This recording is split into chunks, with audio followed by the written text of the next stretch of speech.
अंतिम चरण 13 सीटें एक बात, और दूसरा ओवरऑल उत्तर प्रदेश में इलेक्शन, कौन कहां खड़ा दिख रहा है आपको?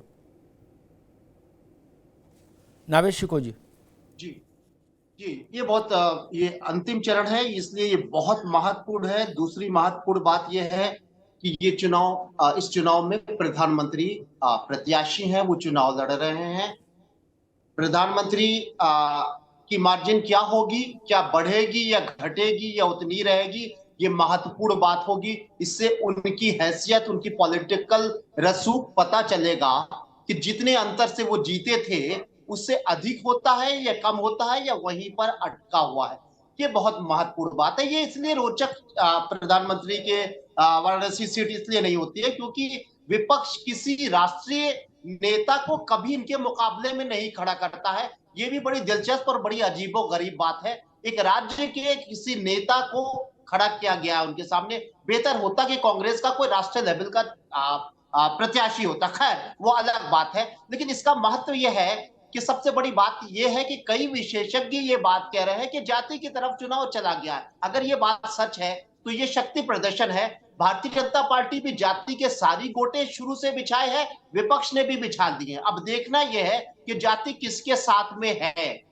क्या वो नरेंद्र मोदी की सरकार से जाति अलग अलग पिछड़े और दलित उनसे खुश था या नाखुश होता है? कई सीटों पर ये बात पता चल जाएगी। जैसी बात आपने कही राजभर जी का की ताकत बची हुई है या घोसी के साथ सच में कमजोर हो गई है, ये बात पता चल जाएगी।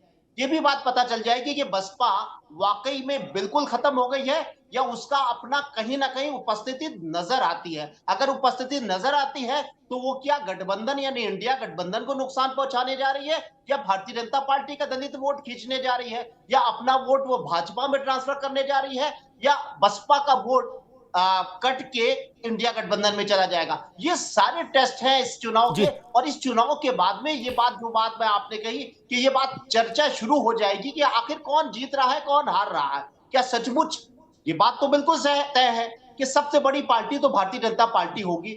इस वक्त कम से कम ये बात तो कही जा सकती है, ये कतई नहीं कहा जा सकता है कि इंडिया गठबंधन जीतने जा रहा है या एनडीए जीतने जा रहा है। लेकिन ये कहा जा सकता है कि भारतीय जनता पार्टी आखिर 400 पार की बात करने वाली क्या 303 लाएगी या 272 के पीछे ही भागती रहेगी। ये बहुत सारी चर्चाएं अब गर्म हो जाएंगी कल के बाद। और एक चीज और शुरू हो जाएगी कल के नतीजों के बाद कि कौन किसी दुश्मन को अपने साथ लाने की कोशिश करता है, किसी दोस्त से कोई भाग के कहीं और जाने की कोशिश करता है। जोड़ तोड़ का माहौल तो फिलहाल नहीं है, लेकिन संभावना इस बात की भी है कि बगले झांकने का भी समय आ गया है। इस चरण के बाद ये माहौल भी शुरू हो जाएगा।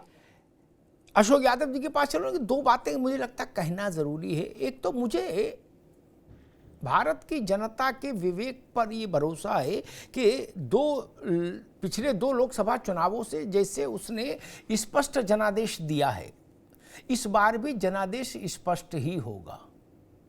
किसके पक्ष में होगा, किसके विपक्ष में होगा, ये विषय 4 तारीख के लिए छोड़ता हूं। इस विषय पर टिप्पणी करना मैं अनैतिक भी मानता हूं अपने लिए। नेता लोग करें, उनकी बात ठीक है, मैं नहीं करूं। लेकिन इतना मुझे दिखाई दे रहा है कि बहुमत स्पष्ट होगा। वो घोर माठा नहीं होगा ना कि कल्लू को बुलाओ और पप्पू के लिए गाड़ी भेजो और मुन्ना कहां है उन्हें भी बुलाओ। वैसी स्थिति अब नहीं आएगी। वो दौर बीत गया भारत में, लंबा चल गया, 30-35 साल चला वो दौर। अब स्पष्ट बहुमत की सरकार रहेगी, जान लीजिए। और दूसरी बात जो नावेद ने कही कि मायावती किसको नुकसान पहुंचा रही, ये देखना होगा। मेरा एनालिसिस ये कहता है ये देखने वाली बात नहीं बची। अब मायावती जी का 29% वोट घटते घटते जो 13 रह गया, जो बाकी कटा उसमें से वो भाजपा में ही गया। भाई इसमें कोई दुविधा है क्या समझने में? वो वोट भाजपा में ही गया जो मायावती जी से छिटका है। और मायावती जी ने अगर कहीं कोई नुकसान पहुंचाया है तो समाजवादी पार्टी को पहुंचाया। ये हमने कह रहे, समाजवादी पार्टी लिखित में कह रही। नावेद बाबू लिखित में कह रही, क्या मोहर मार के। तो इसलिए मुझे लगता है मायावती के कैंडिडेट इन 13 सीटों पर जहां भी लड़ेंगे ताकत से, वो समाजवादी पार्टी के लिए वो संकट उतना ही गहरा करेंगे। अब वो कितनी ताकत से लड़ रहे हैं ये समाजवादी पार्टी देख ले, उसी के क्वांटम में उसके लिए समस्या पैदा होगी उस इलाके में। अशोक यादव जी, आपके लिए भी पूर्वांचल बहुत महत्वपूर्ण है, क्योंकि आपको जो एक बूस्ट मिला था या जो कहें एक पॉलिटिकल नैरेटिव मिला था वो घोसी बाई इलेक्शन से मिला था, ये वही इलाका है नहीं? फिर घोसी बाई इलेक्शन हालांकि वो छोटा था, विधानसभा का था, लेकिन आपने उसको राष्ट्रीय चुनाव बताया और फिर आपने कहा सब हारे, मुख्यमंत्री हारे, दोनों डिप्टी चीफ मिनिस्टर हारे, पूरी सरकार हारी, दारा सिंह हारे, राजभर हारे, अनुप्रिया हारी, संजीव निषाद हारे, आपने कहा सब हार गए, केवल हम जीते। वो घोसी है नहीं? अब उसी इलाके के इर्द गिर्द 13 सीटों पर चुनाव है। मामला गंभीर है, संगीन है, कैसा है अशोक भाई? देखिए, पहले बात तो मैं आपको करेक्ट कर दूं अमिताभ जी कि जो घोसी उपचुनाव जो आपने कहा कि दलित वोटर भाजपा में गया है, तो घोसी उपचुनाव में चूंकि बहन जी का कोई प्रत्याशी नहीं था, तो अगर उनका वोटर भाजपा में गया होता, दारा सिंह चौहान जी के साथ गया होता, तो सीट हारते नहीं। तो ये स्पष्ट है कि जो दलित वोटर जहां भी उसको कोई अल्टरनेटिव उसके बीएसपी का नहीं मिला है, वो सपा की तरफ गया, इंडिया गठबंधन की तरफ गया। दूसरी बात आपने कहा पूर्वांचल के बारे में कि ये आखिरी चरण का मामला है। देखिए 7 चरण 6 चरण हो गए, और जैसे टीवी सीरियल में दिखाता है कि हर सीरियल में जो क्लाइमेक्स तो नहीं दिखाता, लेकिन यहाँ पे हर सीरियल में मोदी ने क्लाइमेक्स दिखाया। और जो एम फैक्टर उन्होंने शुरू किया डे 1 से, वो एम फैक्टर आज शाम तक भी उनका चल रहा है। मीडिया अटेंशन, लोग मेडिटेशन कर रहे हैं लेकिन मीडिया अटेंशन उनका चल रहा है। और इसी से जो अपना वो सोच रहे हैं कि अब तो हम घबराहट में क्या करें। अभी तक उन्होंने अपनी कोई भी ऐसी भाषा उन्होंने नहीं छोड़ी कि जिसमें प्रधानमंत्री के इंस्टीट्यूशन को गर्त में डालने का कोई कोर कसर उन्होंने नहीं छोड़ा। मुजरा तक सबका इस्तेमाल किया, क्या क्या इस्तेमाल किया, खैर वो अलग बात है। लेकिन इन्हीं उनके भाव भंगिमा से, उनके बॉडी लैंग्वेज से और उनके फेशियल एक्सप्रेशन से अमिताभ जी, देश की जनता को, विपक्ष को इस बात का एहसास है कि ये घबराहट में बोले गए शब्द मोदी जी के हताशा और हार का प्रतीक हैं।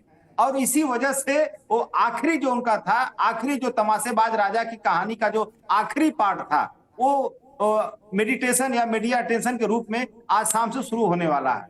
तो इससे देश की जनता, आपने कहा ना कि अब सीधे आर पार की लड़ाई है, अब वो नहीं मुन्ना गुड्डू पप्पू नहीं बुलाया जाता, तो बात आपकी मैं मान रहा हूं।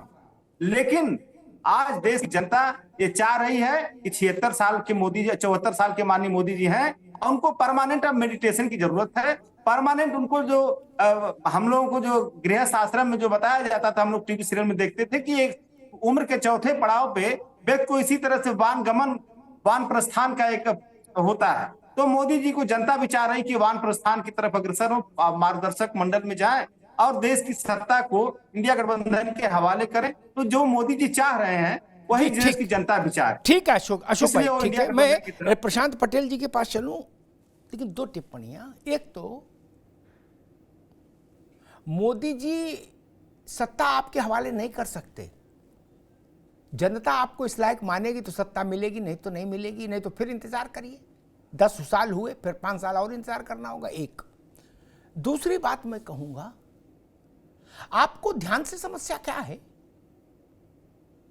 कन्याकुमारी ध्यान लगाने जाते वो ज्यादा बेहतर है कि बैंकॉक में और थाईलैंड में और पटाया में मालिश कराते? वो ज्यादा बेहतर है।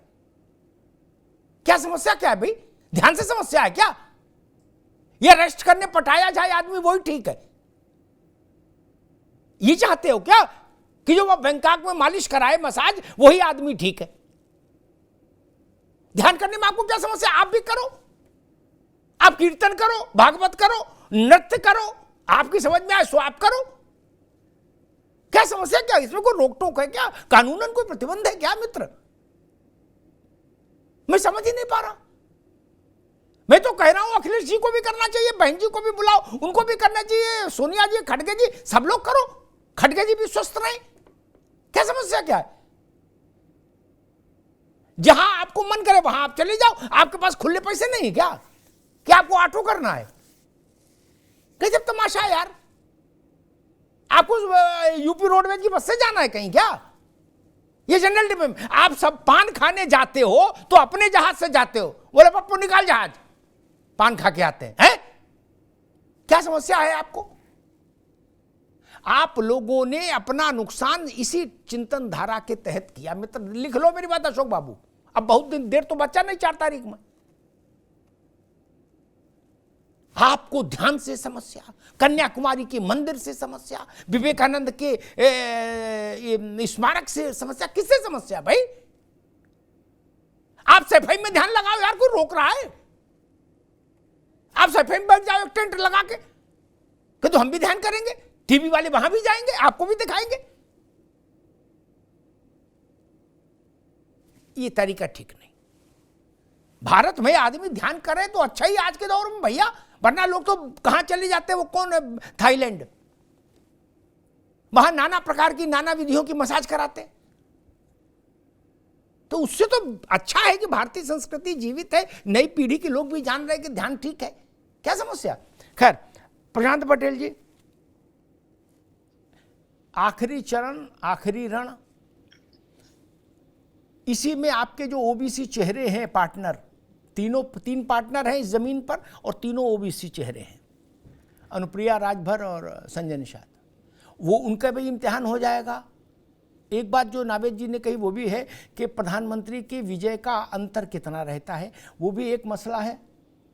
और मुख्तार के बाद ये पहला चुनाव है पूरब में।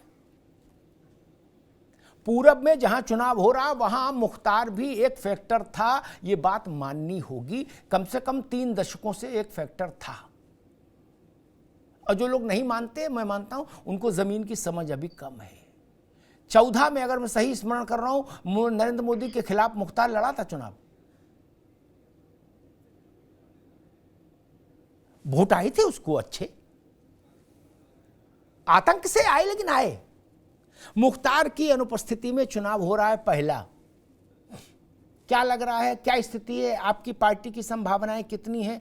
और जो अशोक जी दावा कर रहे हैं कि ना अब तो वानप्रस्थ का टाइम आ गया इनका, क्या लग रहा है?